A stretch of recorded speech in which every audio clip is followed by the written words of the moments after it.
paisanos, quiero empezar mis palabras agradeciendo a la Junta de Hermandades y Cofradías su invitación para pregonar nuestra Semana Santa.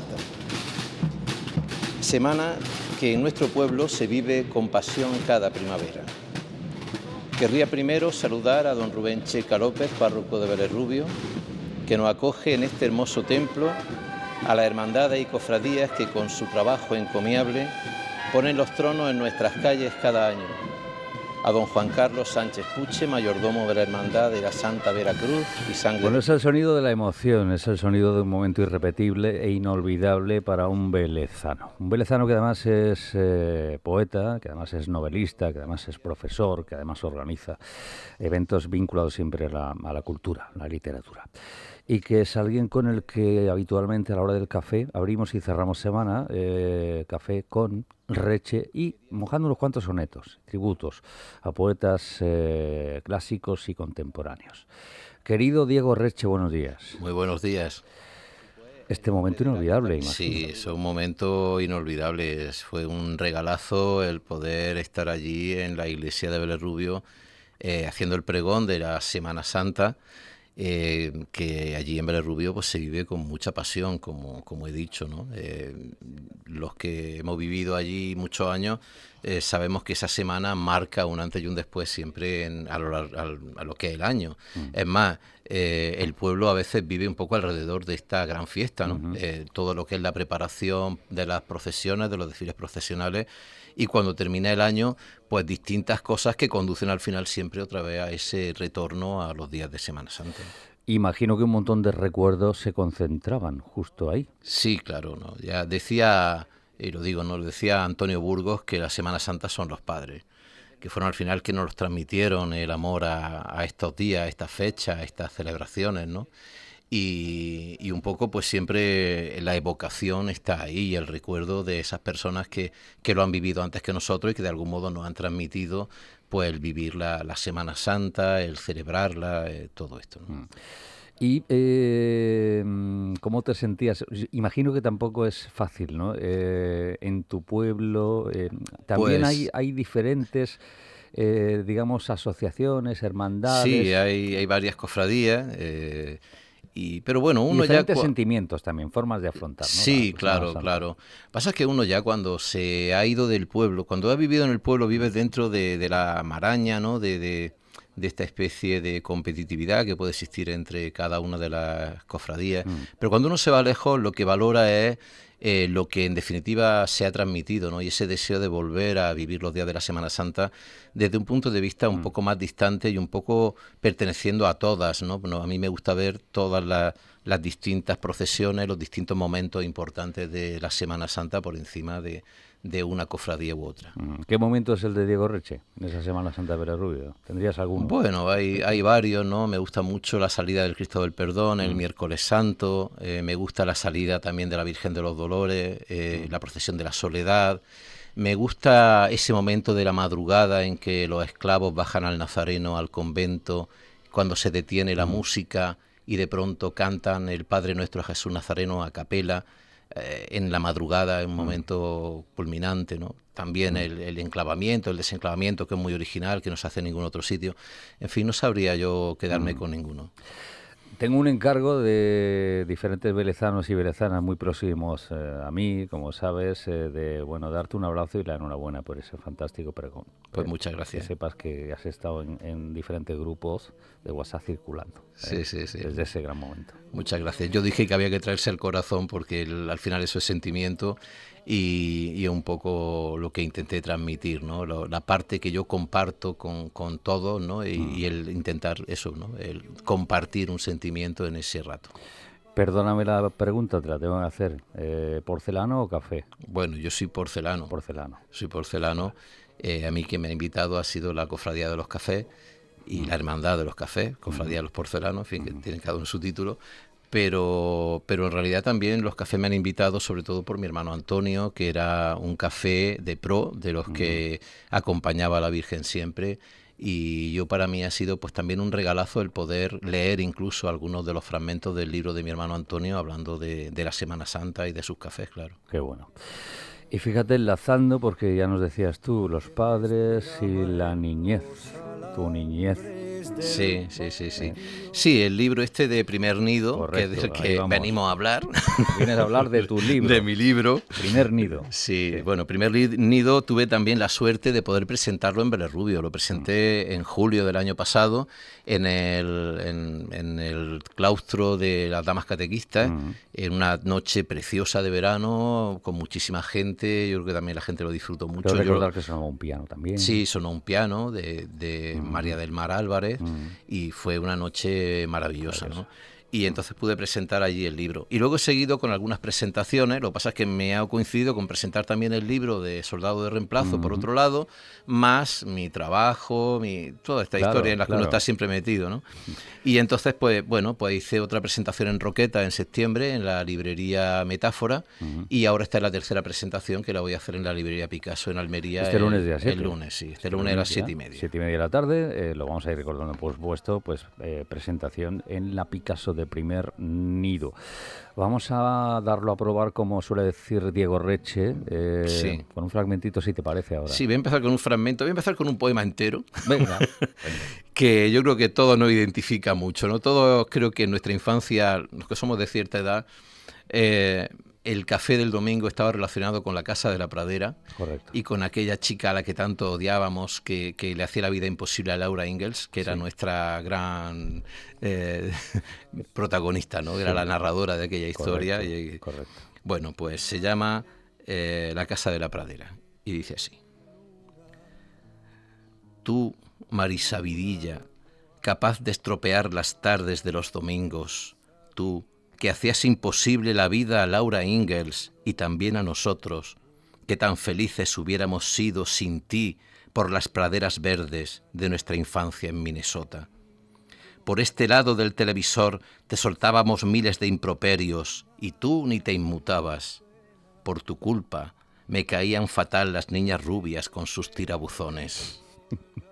Pero luego la vida, la de verdad, pobre Allison, te dejó con la marca de aquella niña mala y repelente, cuando eras ya una joven desamparada y perseguida por el rostro de Nellie Oleson, y después una mujer con el estigma de ese nombre del que nunca pudiste deshacerte, porque una vez, en nuestra infancia, donde todo se queda para siempre grabado, fuiste la niña más odiosa de la tele, y el odio y la venganza son un eco que nunca se disipa y que el tiempo no borra. Tiempo no borra. Qué bueno, qué maravilla. Oye, vamos a hacer un poquito de memoria. ¿Cómo te surge Primer Nido? ¿Cómo fue? Bueno, Primer Nido no surgió así de una manera... Sabes que los libros de poesía no se escriben con un método, ¿no? No hay una manera... El narrador normalmente dice, bueno, me levanto a tal hora y voy dándole forma al libro, ¿no?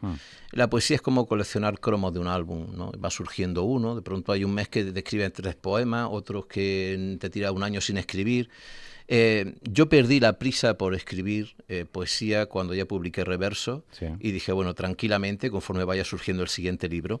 Y el siguiente libro fue surgiendo un poco también, por lo menos una parte, en esta evocación de la infancia, que es un tema que yo en los poemas que estoy escribiendo ahora, pues tengo un poco más al margen, ¿no? Pero siempre sigue como saliendo, ¿no?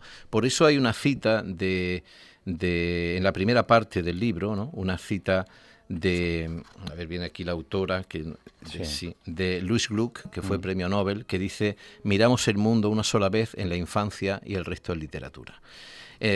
Bueno, pues surgió poco a poco. Al principio no tenía título, barajé varios títulos, y en un momento determinado mi hermana me pasó un poema de Juan Ramón Jiménez que se llama Primer Nido, y cuando yo leí este poema, que dice: qué bien le viene al corazón su primer nido, con qué alegre ilusión torna siempre volando a él, con qué descuido se echa en su fresca ramazón, rodeado de fe, de paz, de olvido, etcétera, ¿no?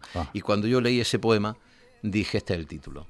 Y entonces Primer Nido recoge un poco la infancia, la casa donde uno ha vivido, porque al final la casa de uno es la casa no de la que soy dueño, esa en realidad es la casa de mi hijo, sino la casa donde yo viví mi infancia, ¿no? El estudio fotográfico de Vélez Rubio es en el fondo mi casa, el primer nido, ¿no? Sí. Y yo creo que cada uno tenemos nuestro primer nido, que es el lugar donde vivimos nuestros primeros tiempos, donde fuimos descubriendo el mundo, en definitiva. Total. De hecho, hay dos partes en primer nido, ¿no? El corazón en el nido, es decir, la infancia, y una segunda, el nido en el corazón. Sí, sí, exactamente. El libro lo dividí en dos partes. La primera es el corazón en el nido, es decir, este recuerdo de la infancia que siempre se lleva en el corazón. Y la segunda parte es desde el presente, pero uno lo que ha sido en su pasado también influye en el que es hoy en día. Por eso el nido en el corazón sería la segunda parte. El presente con el que fui, básicamente, ¿no? Exactamente. Bueno, insistimos, el 7 de abril, este lunes, 7:30, en la Picasso, vuelve Diego Reche, primer nido. Tengo más facetas de Diego Reche por aquí, si no te importa, vamos a comentar y preparamos otro fragmento, naturalmente, vamos a seguir probando, pero poetas y jóvenes, o sea, plena actividad, ciclo que continúa. Sí, la actividad de poetas y jóvenes, pues, hombre, a mí me sigue dando mucha alegría y decidimos este año, el mes de abril, que fuera un abril poético. Lo estamos haciendo, o lo estoy haciendo, aunque lo coordino yo, pero hay una serie de profesores que siempre también están ahí cerca, que a veces pues me ayudan, me proponen cosas. Entonces, una de las propuestas era acercar los encuentros a los institutos, hacer encuentros con menos institutos, en vez de hacerlos agrupados de 4 en 4, que nos encontramos con 200 alumnos y a veces es demasiado multitudinario, hacerlo de 2 en 2, con unos 80, 90 alumnos por centro, y entonces visitar los propios centros. Eso es lo que vamos a hacer en el mes de abril. Entonces, el 7 de abril vamos a hacer un taller de haikus. Viene Dori Delgado, que es una profesora de Jaén, poeta, y que ha ganado además hace poco el premio Guichot didáctico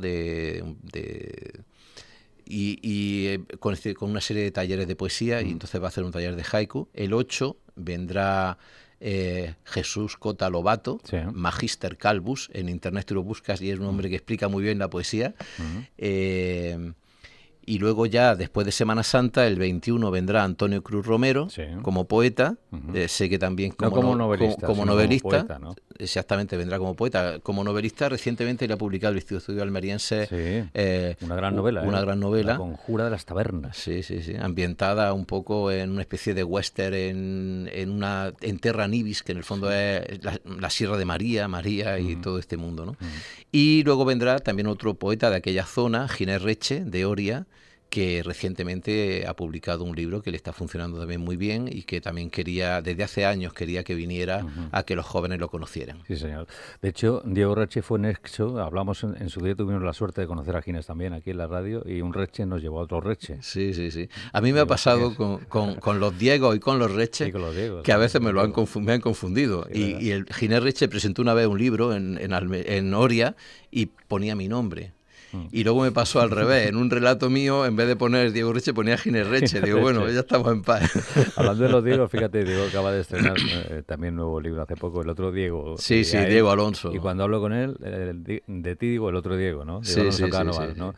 Seguís en plena actividad. Hace bien poquito pasabais por encuentro literario muy cerquita. Aquí estuvimos aquí en la Huerta del Carmen de Burgos. Exactamente, estuvimos aquí con los jóvenes en un ratillo muy, muy interesante con ellos hablando. Qué bueno. Y oye, me ha contado un pajarito, bueno, quiero otro fragmento, antes de contarte lo que te voy a contar ahora. Otro fragmentito. Venga, pues de esta primera parte del libro voy a leer, por ejemplo, la X. La X. A los 6 años aprendí los números y a sumarlos en una libreta de 2 rayas. Todo estaba muy claro. Los colores, los lunes, las calles, los amigos, las manos de mi madre, y más tarde aprendí a restar llevándome los días y las horas que huyen por los visillos. Después llegó la multiplicación, las tardes aburridas, el sol en la ventana de los martes. Surgieron los problemas, una espiral de divisiones y raíces cuadradas, los viernes melancólicos, miradas y canciones en un banco del parque, columpio huyendo de la infancia. Y de pronto la X, incomprensible incógnita. Y nada fue como antes. ¿Me quiere? ¿No me quiere?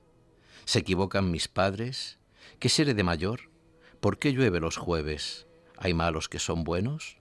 ¿Y Dios? ¿Por dónde está? ¿Y yo quién? ¿Quién soy yo? Oh, qué maravilla, qué maravilla. Bueno, estoy mucho más en primer nido, ya digo, en persona humana, este lunes día 7 en la Picasso, 7:30 de la tarde. Y lo que te intentaba decir antes, me han contado ¿Sí? que se aproxima un nuevo libro de Diego Reche. Bueno, sí, en realidad es una antología, es un libro que llevo trabajando en él muchos años. En los 25 años que llevo haciendo la actividad Poetas y Jóvenes, pues he ido recabando toda la información de los poetas que han venido, y como de cada uno de los poetas se ha trabajado un poema, se ha elegido un poema que tuviese una serie de condiciones que permitiese a los jóvenes comprender bien la poesía y darle pautas para que ellos crearan sus propios poemas, pues al cabo de 25 años me encuentro con una antología de 75 poetas, que hemos preparado esa antología con una pequeña introducción donde se explica cómo funciona la actividad Poetas y Jóvenes, cómo se ha hecho, y luego los 75 poetas, cada uno con el poema que estuvieron trabajando los jóvenes cuando nos visitó, ¿no? Qué bueno. 75 poetas e infinitos jóvenes, ¿no? Sí, claro, jóvenes, yo creo que más de 15.000, claro. No sé si estoy exagerando, pero yo creo que no, porque en 25 años, 3, 4 encuentros al año, con que algunos repitieran, en fin, no es cuestión de matemáticas, pero 15.000 jóvenes del municipio de Roqueta yo creo que sí han podido participar. Y mi intención nunca ha sido, porque siempre lo cuento, ¿no? Que yo me acuerdo cuando hicimos el primer encuentro que venía un señor mayor, se sentaba allí al final de la biblioteca de Roqueta, luego se iba, y un día recibí una carta de él y dice: esta actividad que usted hace está muy bien, dice, pero tenga cuidado, no se piense en los jóvenes que por 2 rimas y 2 metáforas ya son poetas. No me vaya a llenar el municipio de poetas que no lo son. Ese señor era Francisco Lucio, que murió recientemente, un gran poeta que yo ahora estoy redescubriendo, pues estoy colaborando con una actividad de un libro que se está preparando sobre Roquetas de Mar, y estoy un poco ahondando en los poetas roqueteros, y este señor, un gran poeta, y nos dio ese consejo que luego yo llevaba razón. La intención más que nada no era crear poetas, no es la intención, es romper los prejuicios contra la poesía, que existen muchos, ¿no? Entonces, el acercar los poemas a los jóvenes, a los poetas, que pudieran conocer de primera mano a un escritor, y poder preguntarle sus dudas, era un poco romper ese muro que a veces existe con la poesía. Luego hay que saber transmitir, motivar, digamos, al joven, ¿no? Para que se conecte, ¿no? Tú lo sabes hacer perfectamente, como profesor y, por supuesto, como poeta también, ¿no? Sí, bueno, yo creo que la gran novedad, que no es una novedad, que tiene nuestra actividad, es que se le da mucha importancia a la creación del alumno. Entonces nosotros hemos seguido una cosa muy, muy antigua que venía ya de los romanos y los griegos, que es la imitatio, es decir, aprender a partir de un modelo. Pero eso les facilitaba el que pudieran crear sus poemas, el que pudieran ellos reflexionar sobre sus propios sentimientos, plasmarlo en un poema, que no fuera solamente escuchar al poeta, sino que tomaran como modelo el poema del poeta invitado, y a partir de ahí ellos pudieran desarrollar pues sus propios poemas, ¿no? Ajá. ¿La mejor poesía siempre está por llegar, Diego? Pues no lo sé. Yo ahora... es una frase hecha. Yo sigo escribiendo. Ha habido momentos, tenía que haberme traído algún poema nuevo, pero no me lo he traído porque como quiero hablar de mi libro, solo me he traído mi libro. Hablando de tu libro. Sí. Pues sí, ha habido momentos este verano pasado que he escrito de pronto 4, 5 o 6 poemas, y ahora llevo un tiempo que no estoy escribiendo ninguno. Estoy muy disperso con muchas cosas, pero tampoco tengo la necesidad, siento la necesidad. Creo que los poemas vienen, no se buscan, ¿no? Entonces, bueno, pues ya llegarán cuando tengan que llegar en su momento. Ahora yo me meto en el pellejo de la admirada Milá.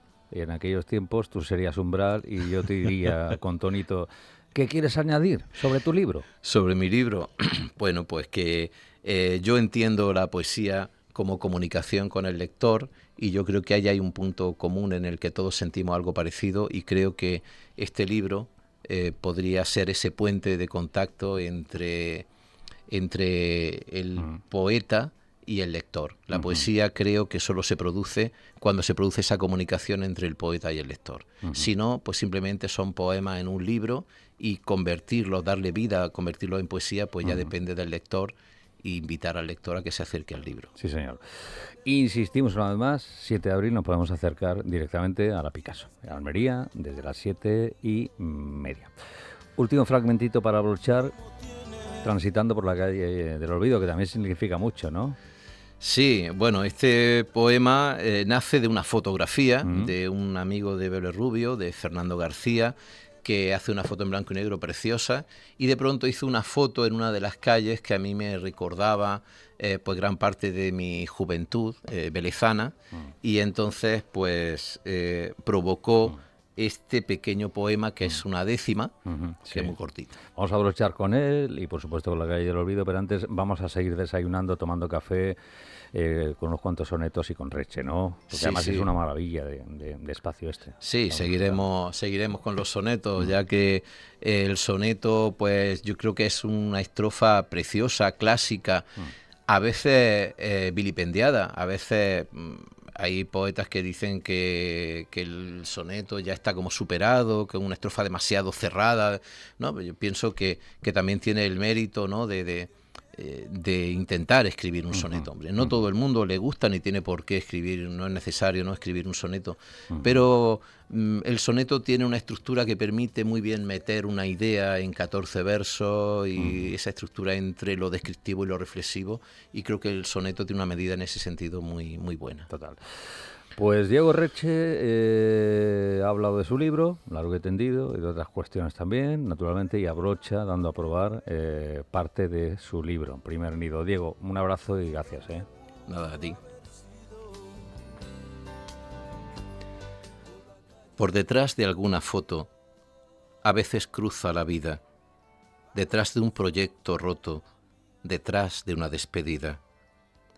La canción está dormida y de pronto en un descuido nos presenta lo vivido en sombras difuminadas y se borran las pisadas por la calle del olvido.